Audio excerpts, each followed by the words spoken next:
So a client emails me today and asks me what would happen if I sell my personal residence at a loss? How much tax will it save me? And the sad truth is your personal residence is treated sort of like your car. If you sell it at a loss, you're out of luck, buddy. You don't get any tax deduction for it.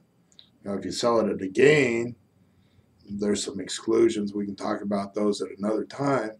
But at a loss, you don't get a deduction for it. Now, to me, this has always kind of seemed unfair because if you had that same property was a rental property and you sold it at a loss, you could write that loss off.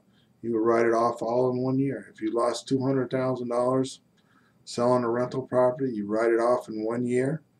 And if you can't use it all in 1 year, you could carry it back to previous years. Generally carry it back 2 years, but right now you can carry it back farther and recover taxes you paid in the past. You can't do that on a residence. So explaining this to the client asks, well, what happens if I rent it out for a while and then sell it? Well, I can't tell you to rent that place out for a year and then sell it so you can claim the loss, because you can't rent it out just so you can get the loss.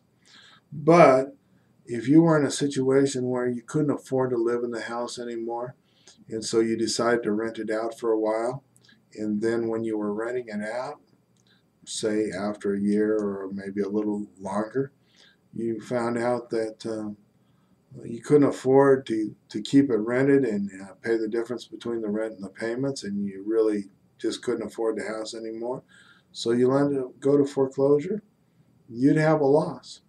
You'd have a loss that you could deduct because you tried to make it a rental property.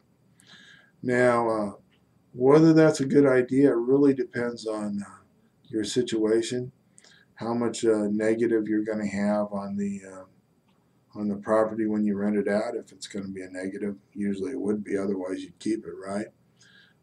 How much your income is, as we know how much you're going to recover from that situation.